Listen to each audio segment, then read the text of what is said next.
on March 18th, 2015, and ask for a roll call. Carl Hopkins, Here? Bruce Miller, Here. Craig Arcuri, Here. Dolores Johnson, Here. Karen Kahn, Here. Kirk Martin, Jim Wilson. Thank you. Public comment. At the beginning of the meeting, any member of the public may address the Airport Commission on any subject matter that is not on our agenda. Total time is 15 minutes, no more than 2 minutes per speaker. Are there any speakers? No speaker slips. Okay, reports. Copies of the reports relating to the agenda were available for review in the Airport Administrative Office. Everybody, if you have your cell phones, please turn them off.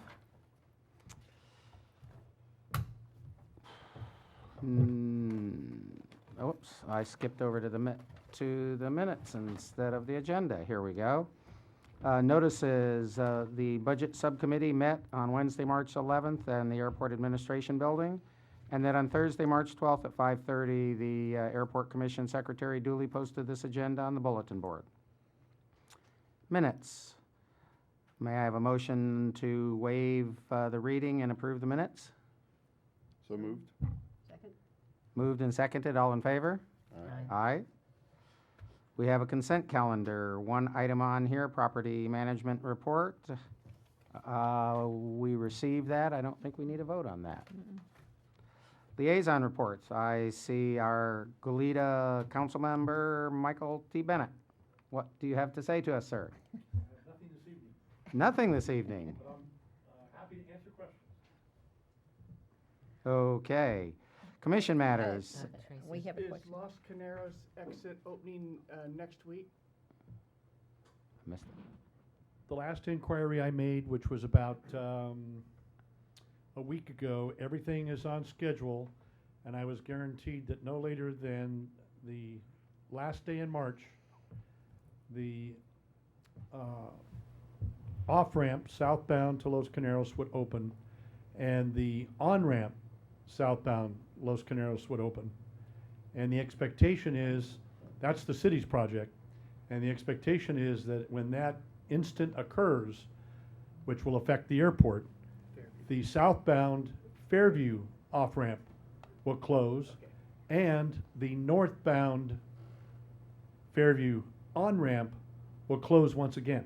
Oh, okay. And each will be closed for about 8 months. Oh, thank you. Appreciate that. Thank you. Commission matters. That the Airport Commission receive a report on the semi-annual advisory board chair and vice chair meeting, which we just came from, which is why this meeting was late. And fortunately, it got out on time because they had another meeting immediately after that. It was my first time attending. It was very interesting. There was a report from many, if not all, of the commissions and boards. I'd say the primary thing of discussion was the drought, and then the drought, and then some more of the drought.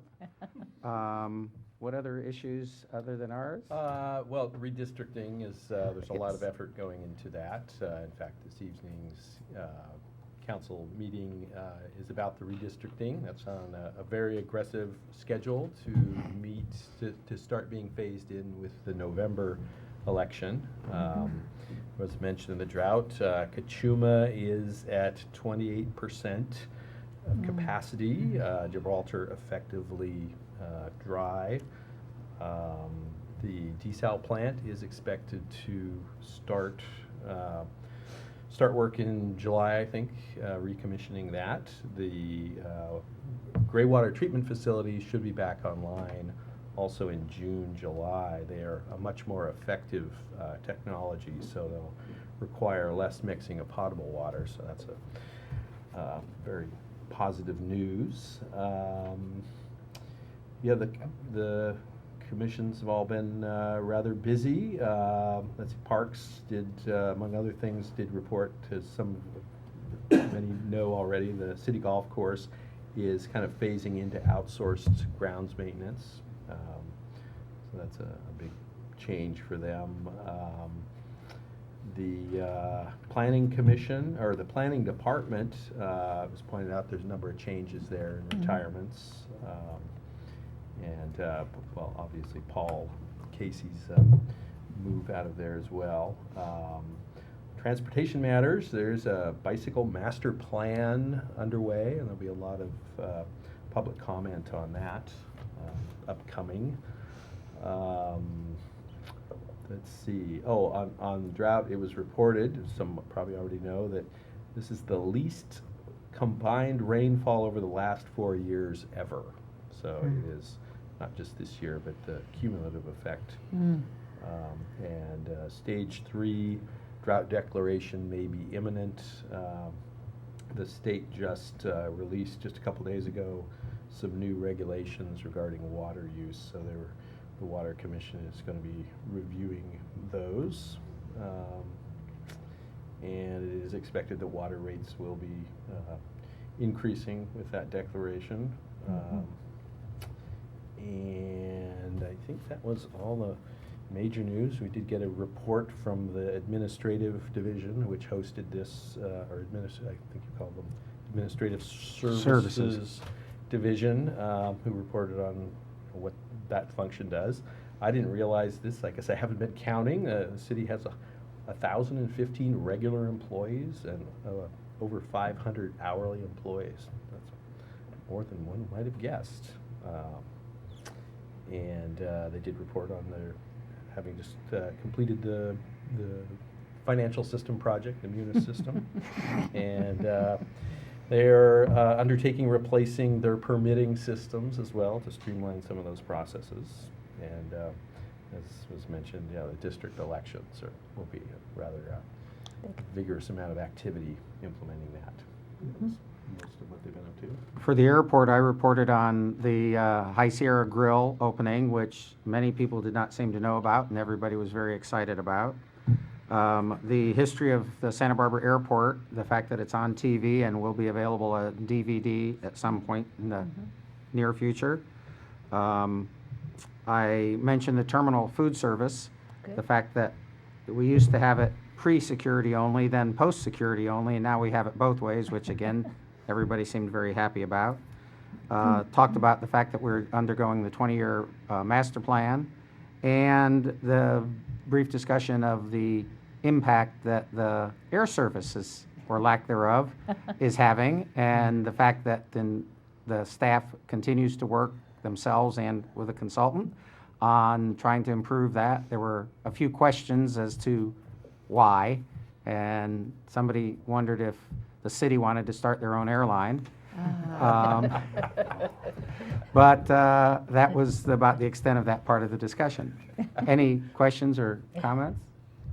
Very thorough report. Thanks. So next is, speaking of air service, I think we have an update on our air service. We do, and tonight we have Chris Warren, who's the airport's airline service consultant and has been for 3 years or longer. And he's going to give us an update on the industry, the impacts, not just at Santa Barbara, but of other airports as well, and let you know some of the steps that we're taking to do the very best we can to improve our service, maintain it, and then improve it. So, Chris, please. And I'll start by holding my comment on the concept of the city starting their own. I don't have any slides on that, thankfully. So, we've obviously kind of had these briefings in the past, so we've made an effort to not just have it be a rehash of what we've done in the past. We've, things obviously in this industry change pretty dramatically. But as usual, as Hazel, if it's okay with you, if anybody has any questions, obviously do through the presentation, feel free, and then we can obviously take questions at the end as well. So. I think the last time we talked a lot about the consolidation that's taken place within the industry, and Hazel and I were just having this discussion, and before, if you wanted to call a major airline to talk about air service, you'd pick up the phone and look through a list of 9 or 10 numbers, and that number's really now down to about 4, depending on how you define it. The industry, as consolidation has taken place, new carriers have entered the market. Almost like you've got with any industry, be it car or shoes, whatever it is, we're kind of, the market is segmenting into different business models. If you look at the network, what we call the network carriers over at the left, which is what all kind of the big hub and spoke carriers used to be, again, that list used to be a lot longer. You know, by the true definition, we're really down to 3. We're down to American, Delta, and United. Southwest, you'll see at the bottom, and Alaska kind of fit that mode. They kind of don't. But really just the old traditional hub and spoke carriers, we're really down to 3. You know, the traditional low-cost carriers, we've had some market entries over the last 10 years. You see JetBlue and Virgin America. You know, I've got hybrid at the bottom, like I mentioned, Southwest and Alaska kind of straddle categories. The biggest growth kind of area in the industry have been in what we call the ultra low-cost carriers. And if you know about, for instance, Spirit Airlines, the real bare bones airlines where you're literally just paying for a seat. Everything else from that perspective, from that point on, literally from carry-on bags to printing boarding passes, it's been unbundled into this a la carte model. So, you know, we've had discussions, I know, as a team, and we have these when we talk to carriers, whether that model is a really good fit for Santa Barbara. You know, that's an arguable point, but as we pursue kind of all creative ways to pursue air service, we're definitely not ruling anything out. So that's kind of how the industry, you know, as we've kind of gotten past this consolidation wave, which we'll talk to in a minute, the latest thing has been markets, air carriers kind of moving into different, somewhat distinct business models. But what you see across all the business models has been that profitability has improved over the last few years. So if you go back and kind of look at these categories, what we've done is kind of broken out operating margin by these categories. So if you go to the graph and go to the right, what that means is data for the year ending the third quarter of 2014, and the government, all the carriers are required to report their performance to the government, and so that's where we got this source. But you see the most profitable kind of sector of the market has been the ULCC, these ultra low cost kind of bare bones carriers. And we'll get into that in a minute, but as that continues, we expect to see a lot of the growth in the industry, and you'll see that come in that sector because at this point they're earning disproportionate profitability. But what you really see across all those sectors over the last 3 years is you're seeing improving profitability across the board. You know, there's some pretty big numbers right now for what the carriers are making, which we'll report here in a minute. I will say this, from an airline perspective, what they would tell you is the industry operating margin is still only at about 10%. You know, and I think Apple is at about 28. So they would tell you that you see these big numbers. We're still not as profitable as other industries, and that's what we're striving for. But make no mistake about it, the industry is as stable and as profitable as it's been in an extended period of time. So I'm shifting metrics a little bit to net income, but as you look at these numbers, again, B is billion. So if you look at the actual net income figures that were reported by the carriers for the year 2014, you know, tying back to that business model kind of review we had at the front, you know, the big carriers made a good amount of money in 2014. Now, $4 billion is on a revenue base of, I should know, I think about 40, right? So these are huge companies at this point since we've kind of gone through this wave of mergers. But again, let's not shed any tears. It's still $4 billion, right? So again, at the end of the day, what we've got here is carriers that we've got a stable industry from an airline perspective. And again, like we've talked about in the past, for the first time here recently, we don't really have any carriers that if you get service, you're wondering, hey, are they going to be in business in 6 months, right? That's always kind of been a characteristic of the industry since deregulation, and we just don't really have anybody in that condition right now.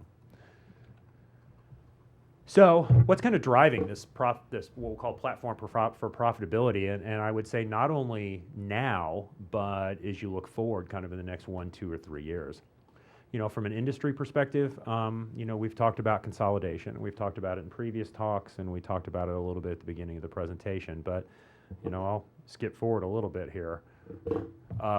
You know, if you look at the 4 biggest carriers, this is just over the last few years. You know, the new Delta is a combination of Delta and Northwest.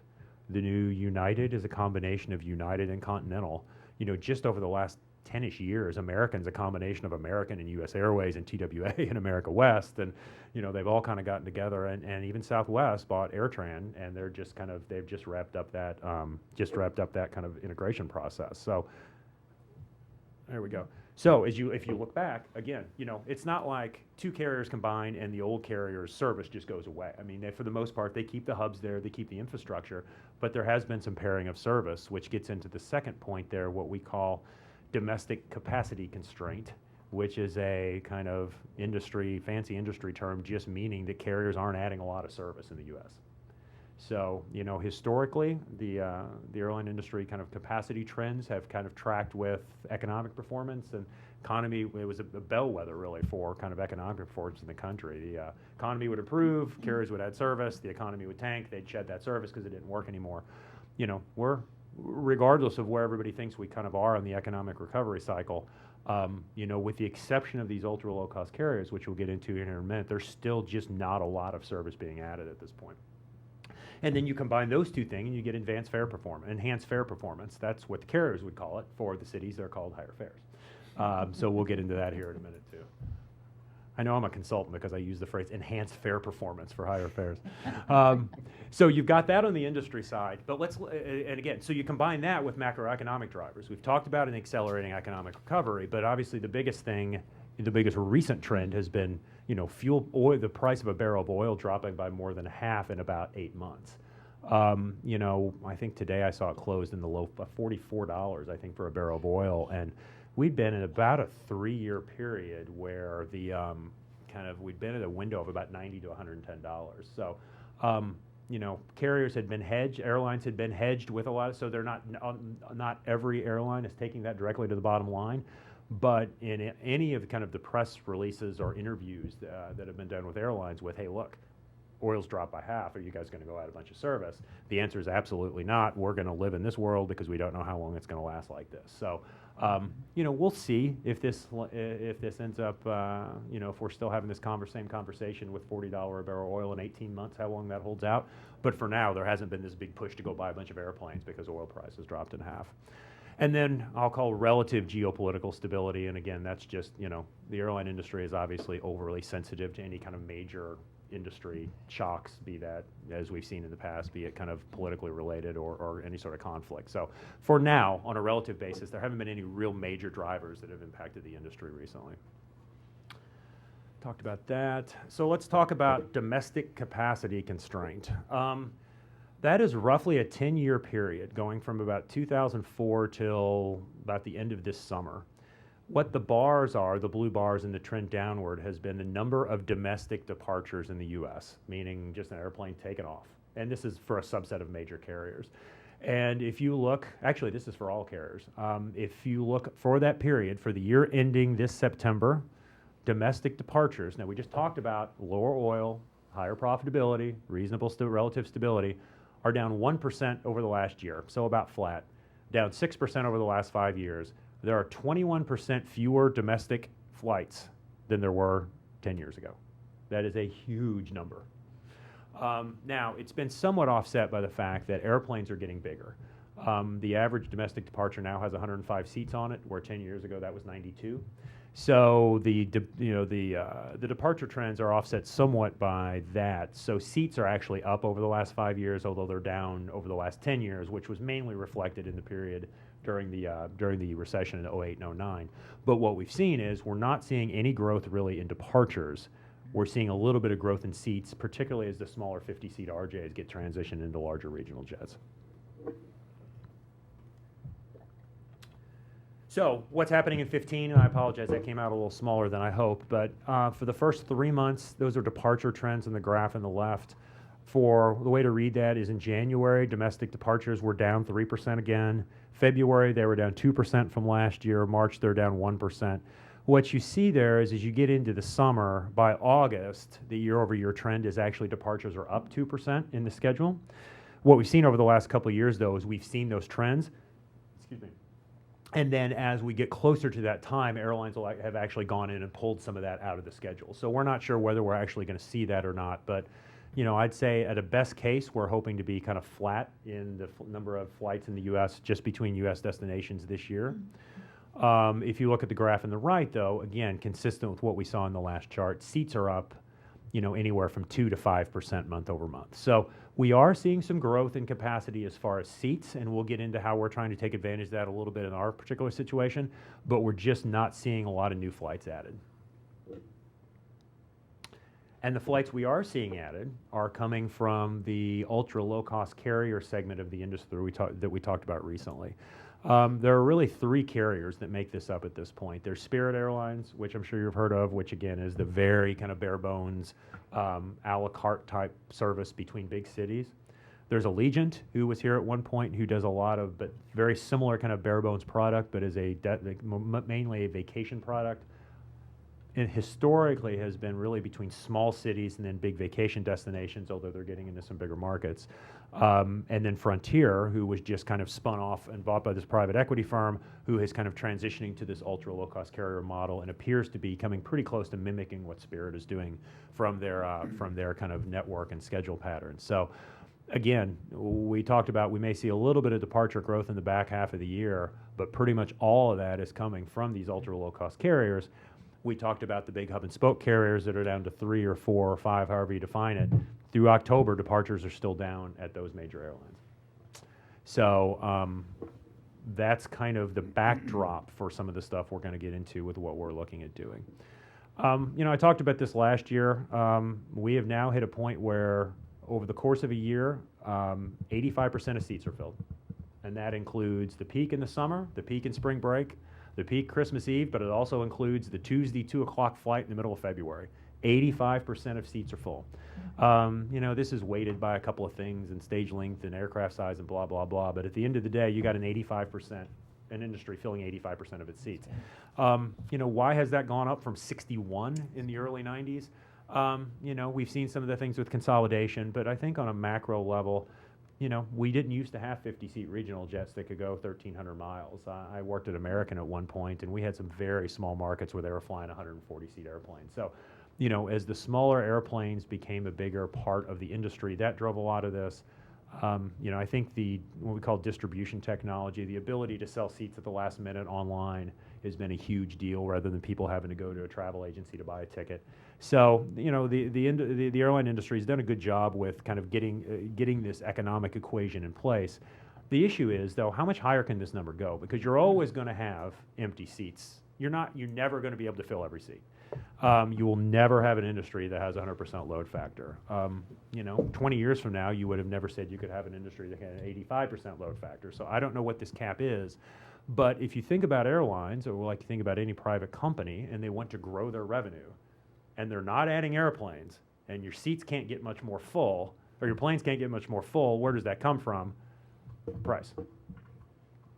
So what we've seen over now I'm gonna make a big caveat to this at the end, but there's a math equation involved here, but we can convert kind of all domestic passengers to a 1,000-mile trip. This is again since 2001, about a 13-year period, back to about the pre-9/11 era.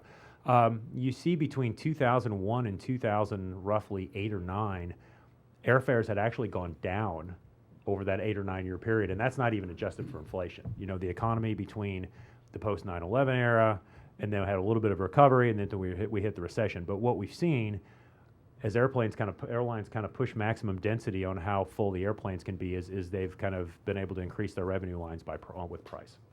We'll get into the Santa Barbara kind of element of this here in a second. Now, I will say this: if you go back to 2001 and you drew this line as instead of airfares but inflation, airfares have not kept up with inflation since 2001, but that's primarily an element of the period over the first 7 or 8 years, and they've done some catching up over the last few. So, Santa Barbara. As you know, and I'm sure you guys hear, and you live it every day, we do generate what the airlines would call a fare premium in Southern California. Now, I will say this before we say we do have higher fares, and let me tell you again what this is. This is, again, kind of a math equation that adjusts kind of everything to a 1,000-mile trip, so we can look apples to apples. The average 1,000-mile one-way trip, and this doesn't include taxes or fees, this is what the airlines take in, is approaching $200. That's reasonably high. It's about between 10 and 15% above the U.S. average. It's not exorbitant versus other airports. But Southern California have historically had reasonably low airfares compared to the rest of the country. So we do have a premium. We've got about a 25% premium over the rest of Southern California. That is a double-edged sword. Obviously, I think the bad edge of the sword is what you would think it would be. We've got businesses and leisure travelers and everything paying a little bit more to fly out of here. Puts us at risk to lose passengers to other airports. We deal with our leakage problem all the time. I will say that it has, as we've had conversations with airlines, helped us sustain the air service that we have, because our routes have tended to do well for the airlines, because even if every seat's not full, they can still generate revenue because we've been able to sustain high fares, reasonably high fares. Part of that, as we talk about, is the strength of our business community. Part of it is the high-end aspect to our leisure destination. So again, when we see these, we've got 25% higher fares in Southern California. There's clearly a negative community element to that. There is a positive, though, and again, I think it has helped us kind of just sustain the air service levels that we do have. And say off the record as I look at the camera, we've got some pretty positive feedback on a lot of our existing service, and a lot of it is driven by this.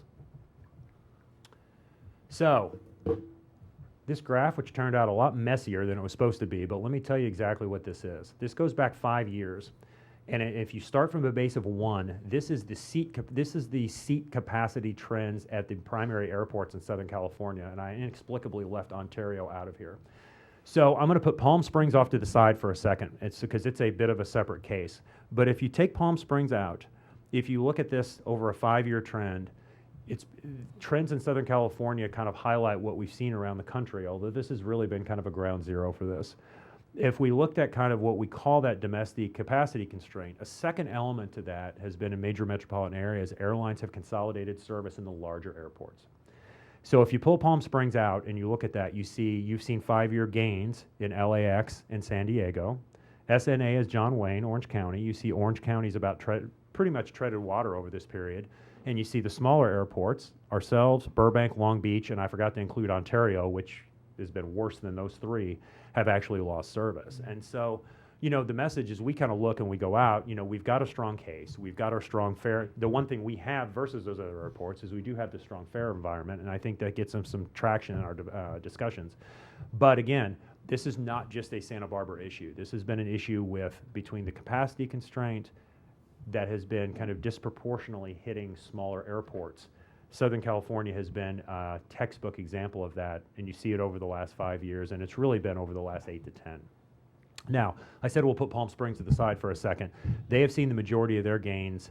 I think if you look at their gains over the last 5 years, well over half of those have been from either WestJet, which is a Canadian airline that brings a ton of snowbirds to Palm Springs for the wintertime, or a lot of other kind of snowbird type traffic from the Midwest from a lot of leisure carriers. So they've been able to, as the economy has improved, they've been able to play some kind of niche, spend the winter in the desert trends into some service gains. And really, if I recall, I think WestJet, the Canadian airline, I think it's either 5 or 6 cities in the off-season from Canada into Palm Springs. I think that's over half their gains over the last 5 years. Yeah. What happens to Palm Springs' number in the summer? I would think it would go down substantially and offset what they're doing, or is the gain so high in the winter that it overshadows it? Yeah, it's been the latter. They've had some significant gains. Again, WestJet's kind of generally kind of considered as a proxy. It's the southwest of Canada, so they're bringing big airplanes and reasonable service patterns from multiple Canadian cities every day in the wintertime. So you've had that. Again, you've had 3 or 4 different carriers that have been kind of capitalizing on the Palm Springs snowbird trend. But again, they do have a distinct seasonal trend where they lose service in the summertime, where we have a much smoother service pattern. So, again, before I move on to some other industry stuff and then get back into what we do, any questions on this? Because this is, kind of tap danced in between the industry overview as well as kind of our overview. You know what? Let me do this instead. Let's go through the industry stuff. But again, let me pencils up for a second. Any questions before we move on, or do you want to save them for the end? Okay. So what's going on in the industry in general? Probably should have put this before we got into Santa Barbara, but like I said, what's going to be the impact of the moderation of fuel prices? Again, I don't think at this point, because they pretty much said as much, that airlines are going to go buy a bunch of new airplanes and add a bunch of service based on 6 months of $45 oil. Again, if we're having this conversation 1 year from today, we'll see. But, excuse me. But it does tie in where we may see a little bit of relief is, I think we talked about this the last time, the 50-seat regional jet, which has obviously been the backbone of a lot of the service into some smaller communities, including Santa Barbara, doesn't really work at $100 oil. The math just doesn't work. The airplanes aren't profitable. So we'd had years of oil at $90 to $100. So airlines started going on this big replacement cycle, buying the larger regional jets to replace these, and right as they get halfway through this replacement cycle, oil drops to $40. So, they're not going to stop that. They're kind of too far into that, and the consumers like the bigger airplanes and everything else. There may be, as these airplanes kind of are set to kind of fall off out of service, if oil's still $45, maybe there's a little bit of delay in kind of retiring those. So, maybe that buys some short-term service gains, but we'll see. We've talked about the ultra low-cost carriers. These are the carriers that I think over the next, like I said, growing at 15 to 20%, where nobody else is really growing at all. We've now got 3 carriers kind of competing with each other for the first time. This is a reasonably new business model. It targets, is just like any other business has segments their market. It tends to target kind of the non-business, more discretionary, lower fare traveler. So we'll see how big this line of business can get. One of the other elements we've seen recently is a lot of, and it gets back into the Palm Springs issue to a certain extent, a lot of growth in a lot of airlines starting to get into the what we call short-haul international market. CEO of Southwest said the other day, as I think quote was, hope I get this right, out of the next 50 potential destinations they're looking at, 2 of them are in the U.S. They have just started international service over the last 18 months or so, just getting that infrastructure built up. Their 737s that they fly have a stage length of 3 to 3,200 miles, which gets you through, most of Canada from the northern U.S. to about the northern rim of South America. So between that, some of the ultra low-cost carriers have grown internationally. So there's been this big bubble in what we call near, kind of not Europe, not deep South America, but that 3,000-mile range of international destinations from the U.S. And then the next thing is we've talked about the low-cost model. Will that ever expand into, put another way, will you ever be able to fly Southwest to Europe? I'll use that as a euphemism. I don't know whether Southwest is or not, but WestJet, who we've talked about as the kind of the Southwest of Canada, now flies from Halifax, Nova Scotia to Dublin. Now, part of that is the geography is such they can actually fly a 737 because Halifax goes so far east. But they've just bought some larger airplanes, which for now are targeted at Alaska and Hawaii. Ryanair, which is a big ultra low-cost carrier, kind of started the business model in Europe, just announced this week they're going to begin service to the U.S. if they can get a decent aircraft deal. So, again, that's probably the next evolution. We've had those in the past, back in the 80s. If you remember People Express, and there was an airline called Laker Airways, and, there were $99 fares to London. And, a lot of the things that help an airline become low cost don't work as well as you fly longer because a bigger chunk of your costs have to do with fuel because you're flying a long way. So there's been limited applicability, but we're starting to see some movement in that direction. A question on the ultra low cost carriers. Yeah. Aside from their fare models, have they done anything in terms of just kind of their fundamental business operations to drive their costs down, or are they, re-envisioning how they operate or their business processes or anything that helps them have some advantage? It's a combination of 2 things. They've done every single thing they possibly can to get their costs down, be that driving with airports and trying to do what they can with a very flexible airport model. You're not going to get a lounge, and you're not going to get a club, and you're going to have temporary airport space, and it's literally get you on an airplane, get you onto the airplane, get you off to the airplane. From a cost perspective, the seat pitch tends to be less than a lot of major carriers, which means you can pack more seats onto that tube, which drives down your seat costs. You can generate more revenue for each flight. Very limited frills on the aircraft. But I think on the flip side is, while their bare bones costs are low, like if you go back to that equation about a 1,000-mile trip, I think the actual fare part for both Spirit and Allegiant are less than half of the actual average fare you see at United, American, or Delta, but they drive, in some cases, a quarter to a third of their revenue from what we call the ancillary revenue, the bag fees, the carry-on, the boarding passes, literally up to a third of their revenue stream. So I think it's a combination of both. They've kind of moved heaven and earth to make the cost structure as limited as it can be, but they've also, the fare disadvantage they've been able to make up through a lot of the secondary offerings. And with Allegiant, they call themselves Allegiant Travel Company. Allegiant's a little different model. They actually package the flight as part of overall trips. So that's how they kind of drive that. Yeah.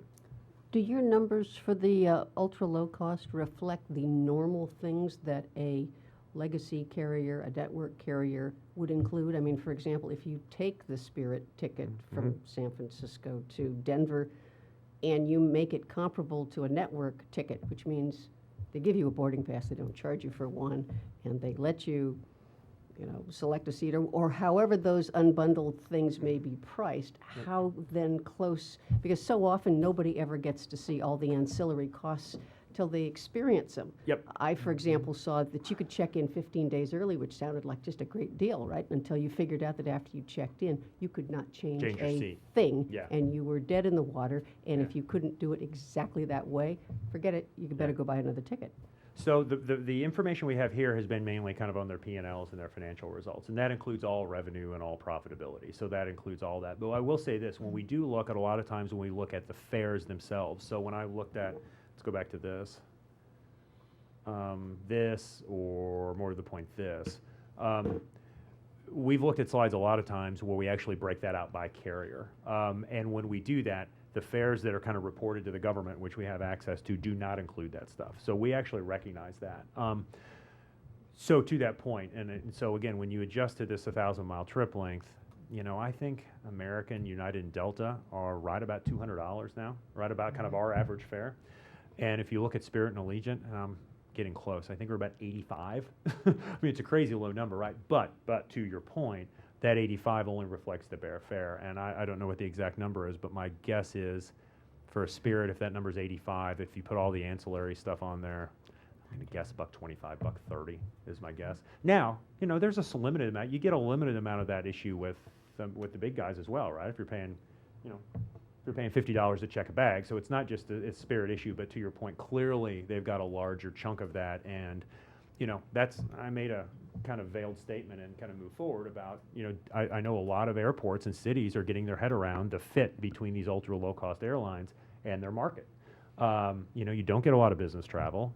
And it's been an adjustment period, I think, for some people. Like you said, you try it once, and some people say, I'm never doing it again, and some people say, okay, I'm never doing it again, and then they see another $19 fare, and they do it again, and they say, I'm never doing it again, they do it 3 more times. And I think what the airline, the ultra low-cost carriers have found, and I think what they would even tell you they've gotten better at, is the education process for the consumers.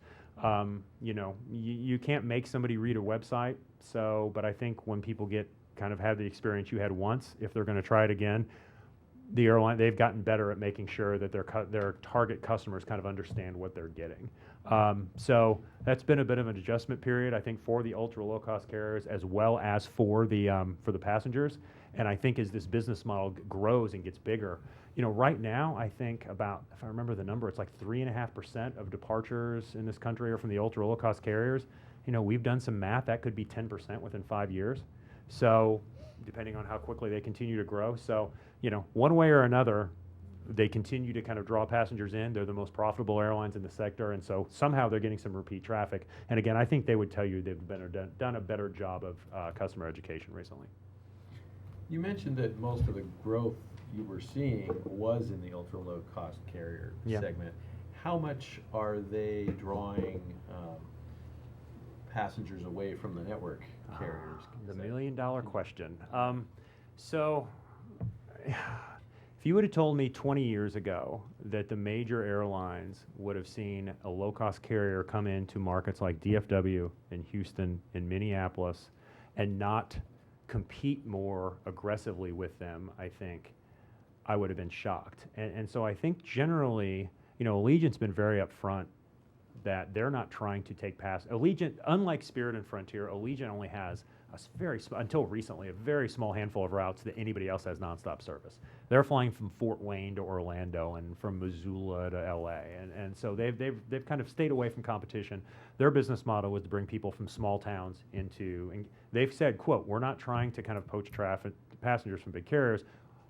Our competition is the couch, is what they've said. They're stimulating traffic. I think they've actually said that. I'm not smart enough to figure that out. They've actually said that. They're trying to stimulate traffic. Spirit has been a different story because they fly DFW Portland, and they fly Chicago Minneapolis, and they fly LaGuardia, and they fly some plum routes, some big revenue routes for the big carriers. But when Southwest came on, their product, 20 years ago when they started to grow, their product was enough like American and United that, okay, there's some competition here. Spirit is so different, and in theory was taking from a different pool of passengers, to your point, that, I think what I'll call competitive response from the larger airlines hasn't been that aggressive up until now. I think that's going to change. And part of it is the growth profile, particularly when Frontier is an airline that was here until recently, and they have been kind of a traditional low-cost carrier, more like a Southwest that had a big hub in Denver. They were the third hub in Denver. Denver's not big enough for 3 hubs. They didn't really have a business model that was going to work. So a private equity firm run from a guy who had been on the board at Spirit bought them and is essentially taking them and making them look a lot like Spirit. So with that, that's another big flood of capacity into this ultra low-cost carrier model. And that's kind of my point. Look at the third one up there. How big can these things get? Because at some point, you can't stimulate enough people off the couch to go from Chicago to Minneapolis. So, and I'll take it back to your consumer education point, as people that, I'm not going to fly these guys, right? I don't like this. I don't like having to pay my boarding pass and all this. But at some point, if the fares are low and you figure out that you don't mind a 14-inch pitch, it's an exaggeration, a 30-inch pitch for 2.5 hours, again, then, I think people get more comfortable with that, including some people that may be flying other big airlines. I say that jokingly about Spirit, but they do a lot of things really well. I mean, they've made a lot of money recently relative to other carriers. So I think that your question is going to drive a lot of that third one there, because the reason I think the ultra low-cost carriers are growing is, going back to kind of that first slide, they're making disproportionate levels of profit compared to other airlines. And in typical supply and demand, until that goes away, people just see more opportunity and more opportunity. So I think a couple of things. I think number one is, I think you're going to see disproportionate growth until, okay, we've hit a limit to where that last marginal flight doesn't work for us anymore. Right now, it appears that we're not there yet on that. And I think what may drive that equation is, at some point they're going to get so big, the big airlines are going to have to pay attention to them. Well, you mentioned a moment ago competitive response. Would that likely be seen from the network carriers, or is that really more in the low cost? No, I think it's going to be seen from the network carriers. One thing Delta, I don't know what exactly they're calling it, but they have instituted on, I think it was out of Atlanta, a 4th category on their domestic fleet, kind of a base economy. They actually have made the first move to try to institute an ultra low-cost carrier type cabin within their airplanes. Now, I've got some mixed emotions. The wing. I've seen that movie too many times too. Baggage compartment. Yeah. Well, there's issues with that, right? I mean, it's kind of like the $14,000 Mercedes. At some point, there's a brand dilution issue, and when you're getting on an airplane and you're dealing with some of those issues, with Spirit, everybody's dealing with them. When you're dealing with them in seat 36J and the person in seat 17C isn't, maybe a little bit more difficult equation, but I don't know, that's for smarter people than me to figure out. But the point being is, you're starting to see some of that movement toward addressing that from a competitive standpoint, as well as, I personally think you're going to see some more aggressive, particularly when we see the fare. There's going to be a little, if you're making $4 billion, you got a little bit more flexibility to get a little bit more aggressive on pricing. Yeah. I know in the past we've gotten a lot of queries as gee, when Southwest coming to Santa Barbara? And of course, the usual answer from me was when we can support 8 frequencies a day. Because my understanding, of course, was they won't go into someplace like that. But now that we look at ultra low-cost carriers, and they are going to smaller cities, does Santa Barbara, do you think, fit into any of their models, be it, a Santa Barbara to Minneapolis flight, or something that is enough offbeat for them? I think right now it's a pretty tough math equation. I mean, the Spirit guys will have pretty much said they have, when they look at a market, again, unlike Allegiant, Spirit flies from big cities. They do a couple of things. They fly between big cities, and they also do some international service too. They've got a big international, really a hub for the most part in Fort Lauderdale. The problem is what they'll do, and I'll just pick a number. Let's say there's 250 people flying between City A and City B every day, and let's say the average fare is 200. And they know when they come in that the average fare is going to go down to 90, and they know what their price elasticity is. They've got a pretty significant equation that they know, okay, we think this number is going to work. I think it's a pretty mechanical process, and God bless them, because so far it's worked very well for them. I'm not sure our markets fit that profile. We just don't have that much market size at this point. We've done a lot of work, as we've talked about in the past, on kind of with our leakage study work, because we know our market sizes are understated, because we know there are more people from our area flying to these places. They're just driving to LAX or Burbank. So we've been kind of working to make sure that the carriers understand what our actual market sizes are. But at this point, and you know, on the flip side too, this is, as I mentioned, this is a higher end leisure destination with a strong business component. You know, just from marketing 101, it's not the greatest fit probably for our market. That being said, there have been markets they've gone into that people didn't think they were the greatest fits, and they've worked pretty well. So, you know, I'll get into a minute kind of what our role is and kind of how the dialogue we've had with carriers. But, you know, clearly it's not something where we wouldn't talk to them. But I do think just from a math perspective, it's probably a little bit of a longer term issue than some of the other carriers. That being said, they're taking a lot of airplanes. So at some point where I said they're only serving bigger markets, you run out of big markets at some point. Okay. Right now, we got 3 guys in town. American, right now, and I'm going to state this about as positively as possible, they're currently flowing all of their traffic through Phoenix. Phoenix obviously is a U.S. Airways service at this point, but the merger is so far along for all intensive purposes from their perspective. It's an American Airlines product. We've got a 5X daily mix. We're working really hard on getting size upgrades with our aircraft. The product is going to transition to all AA at some point. I'm going to talk to the seated larger aircraft thing here shortly. United, we've talked about, as you know, SFO, LAX, and Denver. You know, one of the things, and the service is kind of currently transitioning from the Embraer 120s to the 50-seat regional jets. One of the things that we run into, and a lot of smaller markets out here run into, is there's so much kind of churn right now in the regional industry. 50-seat airplanes are being retired for larger airplanes. A lot of the Embraer 120s are now going away with SkyWest. I think we talked before, there's some pretty dire predictions about regional aircraft pilot availability over the next few years. The FAA has increased the requirements, kind of the training requirements, which by default would increase the training costs for new higher regional pilots. So we get caught in a lot of churn that has very little to do with our market. And that's not just us. And you saw that as we went back and looked at some of the smaller markets. You know, there was a question earlier today about San Luis Obispo that just took a big hit in service over the summer. Part of it was they got bigger airplanes. So, you know, but again, we run into issues with, quote, aircraft availability from airlines that you don't run into if you're at DFW or LAX.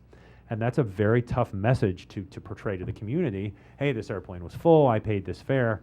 Yeah, but they don't have an Embraer 120 to fly next Tuesday, right? It's a very tough message, and particularly when we're talking about something that is so important to the airport and the community. So we work through those issues. The best way I think we figured out how to do that is just to keep in dialogue with the airlines. And a couple of them have been really good about working through those with us and seeing what they can do, but we do get caught up in some of that churn, unfortunately. I noticed that the United service to LA has gone to 2 a day.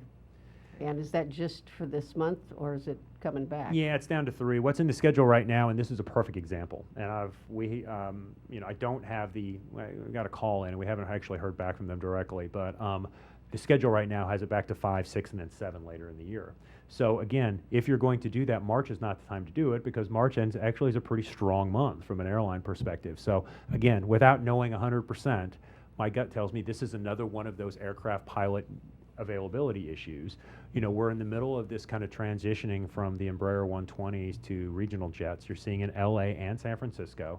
There are transition issues with airplanes coming in, airplanes coming out, and this is a perfect example. All of a sudden you look and we're down to 2 departures for a peak month.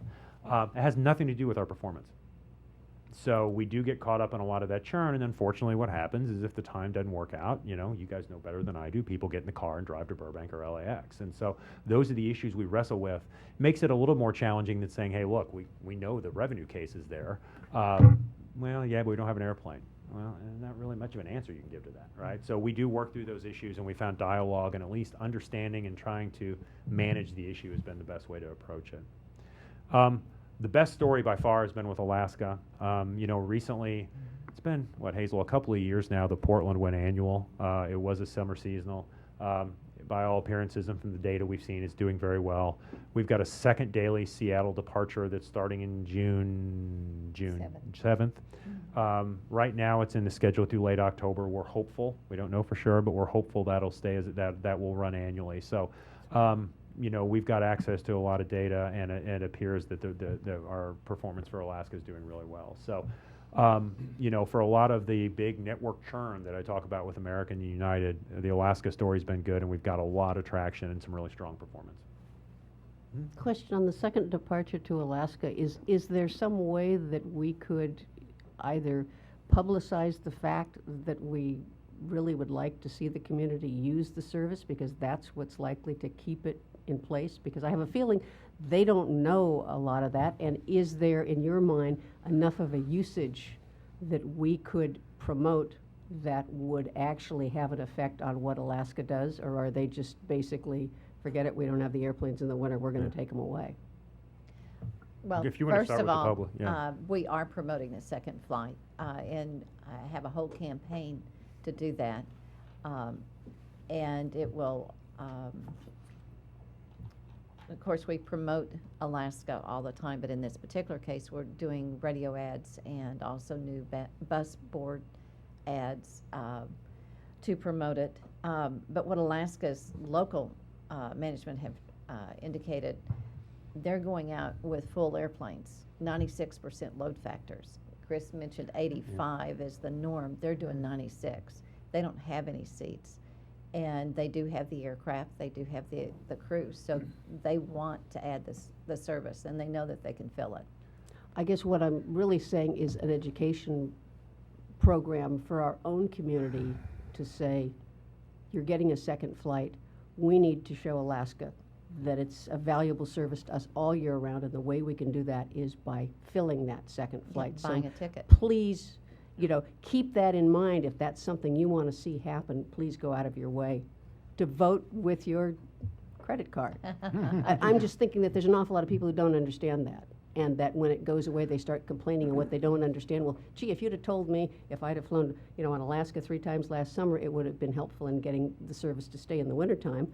I figure there's no harm in telling them, if it can be said in a politic way, that your riding the airline really counts to whether we get that service to stay here year-round.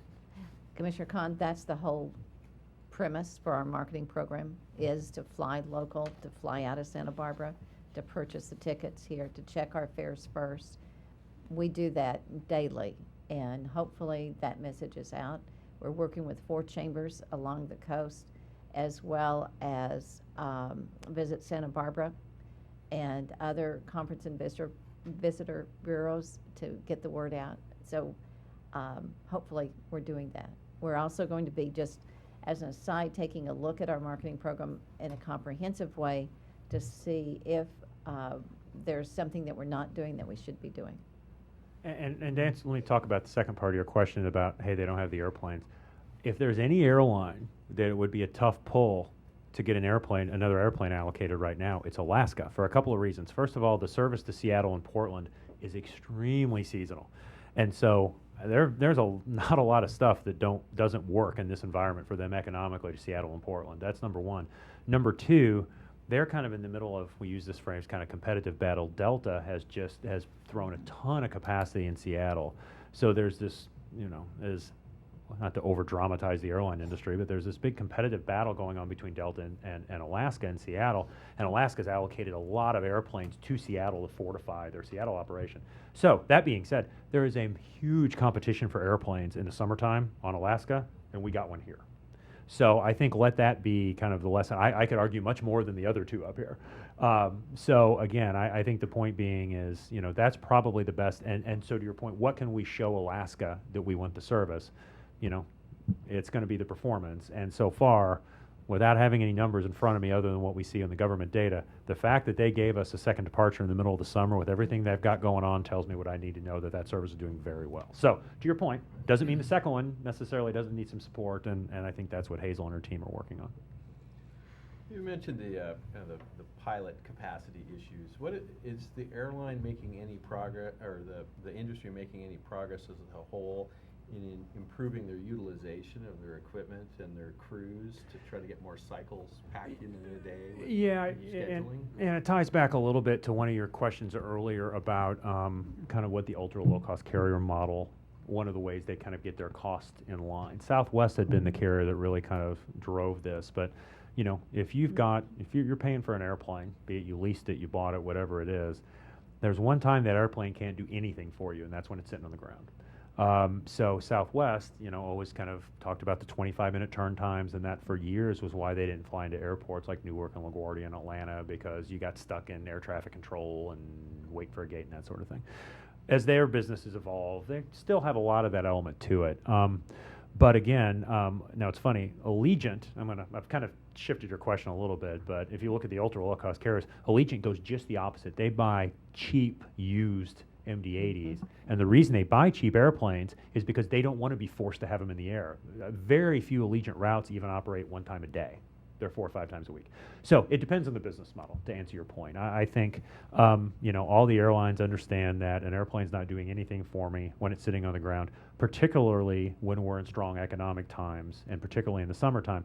That being said, I've seen some things over the last few months that I never thought I would see, and the way I phrase it is, again, when I worked for an airline, my first job was I worked in the route profitability department, so we did analysis on what routes make money and how much and when and all that sort of thing. You know, roughly 20 years ago, it was, you know, airlines made money in the summer and lost a little money in the winter, and you threw it all in the hat at the end of the year and you hoped you made some. Airlines now tend to be managing not only for profitability across every month of the year, but literally profitability across every month of the year, across every single route. I've had routes that I've seen, not with us, but with other airports, that had been pulled down for 2 months in the wintertime that I would have never seen before. So to your point, it's a little bit of a mixed bag depending on airplane. So for the most part, So for the most part, yeah, times are good, fares are good, fuel is low. Let's get these things in the air as much as we can. Then on the flip side, we've got airplanes getting pulled down in January and February just because they might lose a little bit of money. So it's a little bit of a mixed bag right now. So, air service priorities. This first one isn't as ridiculously simple as it sounds, but we're looking to get more seats in here. And again, while that sounds very general, you know, we've kind of shifted tactics a little bit, and without getting into too much detail with some of the discussions we've had with carriers, if you noticed, if you went back to that graph a few slides ago, how departures are down a little bit, but seats are up with bigger airplanes. We've kind of focused a lot of our attention, particularly in the summertime, of getting bigger airplanes in here, even if it's just for a month in the summer on a 2 o'clock departure. That tends to be lower hanging fruit for the airlines. You know, it's a big undertaking for an airline to come into a new city. For somebody in the planning department to put a bigger airplane at 2 o'clock in July, not as big of an effort, doesn't get quite as much focus. So, and I think particularly for us, because we know we leak traffic so heavily to LAX, that the more seats we have, the more people we can put on those seats, and the more people we can keep home. So while we're definitely still looking for new service, we've got a somewhat renewed effort on making sure that we've got as big of airplanes as possible in our peak periods. We've talked about this in the past, and we've had, I don't know how many discussions, Hazel, a lot with a lot of people, but one of the things that's a big deal for us is to get a nonstop into one of the major hubs in the Midwest. I'll mention 3 just because they're in the Midwest, so something like a Dallas or a Houston or Chicago, and there's a couple points to it. Number 1 is because you'd like to have a nonstop into a Dallas or a Houston or a Chicago to get there. But number 2 is there are a lot of markets beyond those cities, small markets, that you can't get to from like Denver or Phoenix, and I'll use Richmond, Virginia as an example. You can fly nonstop from Dallas to Richmond, Virginia. You can't fly nonstop on United from Denver to Richmond, Virginia. What that means is if you're going to fly from here to Richmond, Virginia, it takes 2 stops. Nobody's going to stop twice anymore. So if you've got service into one of the major Midwestern hubs, not only do you get a new nonstop, but you get now one-stop connecting service to a lot of smaller cities. And some of them aren't that small. I mean, cities like Cincinnati and Raleigh-Durham and all that have very limited one-stop patterns out of here. So that's what we're working toward. The next one is just difficult. It's going to remain difficult. We're trying, we've tried different airlines, different business models, different discussions to try to get additional nonstop service in state. The problem is it doesn't really fit anyone's business model at this point because a lot of people are hub and spoke. The ultra low cost carriers want big markets. Southwest is growing internationally. Believe me when I tell you, we have discussions with everybody kind of in that breadth of service, everything from big carriers to carriers that fly 9-seat airplanes. We're working on it, but it's a very tough strategic pull. Since Frontier has left the market, we've kind of lost our low-cost carrier presence. So that's, again, that one stung. And again, it wasn't a Santa Barbara issue. It was they changed business model and they pulled a ton of service out of Denver. And we talked about the existing service. That's almost kind of a rehash of the first one that, in addition to maybe we can get a bigger seat in there, we work on extra departures in our existing market. And we use the phrase, not as much as we used to, but we still do. We got to play defense on what we've got too. And that's why we make sure and keep dialogue going. One of the first things we do when we get into these conferences I'm going to talk about, we talk about new stuff, but the first thing we do is sit down and make sure we're all on the same page that the existing stuff is doing okay. So tactically, how do we do this? A couple industry, we've talked about kind of these speed dating events, and I'll get into, the next slide talks about, there's a conference we went to in Denver in February where we talked to several airlines. I'll get into that in a minute. There's another major, kind of the biggest domestic conference of the year, particularly for smaller and mid-sized airports, is in early June in Seattle. We'll be at that. What else do we do? We're always talking to the airlines. Different airlines are more open to having discussions on a daily basis than others are. We're always talking to the airlines. Again, we do ongoing analysis of what routes make sense, what's our next best opportunity. On-site airline meetings, be that here, we try to get new carriers to come see Santa Barbara. I mean, a lot of, particularly carriers that aren't that familiar with Southern California, you do get, particularly I think at some of the lower levels, you get the 26-year-old planning an airline from behind a laptop, and there's some benefit to getting them out here. I used to resemble that remark, right? I mean, I kind of know that, and so we not only do we go see airlines, we've done headquarters visits at their headquarters, but we also try to get out people to come see us as well. So to wrap it up, just as an example, there was a conference in Denver. Wide range of airlines, airports, other industry people, speakers. We've used this creepy speed dating term over and over, but that's what it is. You kind of move from one table to the next and talk to different airline people. We're pretty close to the vest with the individual discussions, but I will tell you, we talked to a number of carriers on those logos. Those carriers were all there. It takes you ask for the meeting, they got to accept it, and they've got a limited number of spaces as well. So, we don't always, it's kind of like when you ask somebody to prom, they don't always say yes, but we talk to as many as we can, and these processes, particularly with new airlines, tend to be, we talk about laying a lot of groundwork and taking time to do that. And so, again, we're uncovering every stone we can, and we'll talk to as many as we can here again in June. So that is what I have. So any other questions while you got me here? Regarding the airline service, what component, fuel, a portion of the fuel sales or gate taxes or passenger, what component does the airport make the most percentage revenue on? I'll probably give that to you, Hazel. So we make a cut of the fuel sales, right? We get a fuel flowage fee of 4 cents a gallon, correct? And probably the biggest revenue source for the airport's landing fees. Building rental would be second, and then fuel flowage fees. And the landing fee is computed on weight or passengers? Gross landed weight. Gross landed weight. Maximum. Just Maximum MTAL, gross right? landed Yeah. weight. So if they bring an empty 737 or a full 737, It's a the same published number. rate, right. And does that apply as capitalism creates opportunities where something in between a charter company and a line carrier comes into existence? Do the fees that we charge airlines, like the landed weight, do those equally apply to those type of carriers or no? They apply, in fact, there's a charter proposed for, in the next week or so, going to Nevada, I think. They would pay the airport the landing fee, and the boarding bridge fee, should they use the boarding bridge. But they would pay the airline that's handling them a fee for that, and we wouldn't get anything from that. Got it.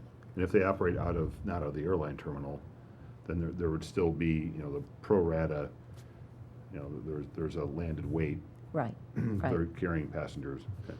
So one of the issues in those circumstances, if you're talking about kind of getting airlines in here and getting kind of niche type airlines, one of the problems with that is you can have an aggressive program yourself, but the other airline on the other side's got to have the same program or the math still doesn't work. And we had an instance recently trying to get service to one of our primary destinations, and from a couple of big capital projects, the cost structure was so prohibitive that the math literally broke down to where it just was a non-starter. So, from getting airlines in, there are some issues with flexibility because you can't necessarily kind of discriminatorily charge one airline less than the other, and so there's that. But even where you can get creative, it kind of takes both sides of the equation for the route to work for the airline.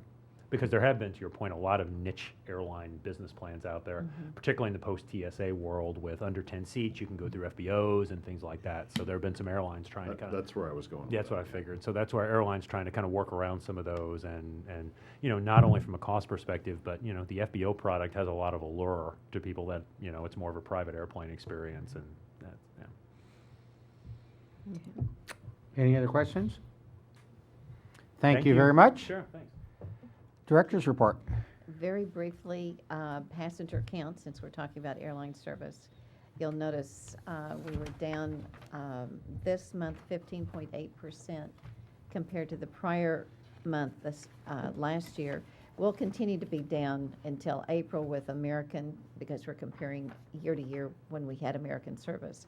But just as an example, Alaska service this month versus the same month last year, they're up 6.4%. United this month versus last year at the same time is up 8.6%. So the ones that are here are doing well. It's just that we have that loss, and that's a structural problem that we're going to have until we pass it and see how we do. I also want to call your attention to the history video that Tony presented to us last month.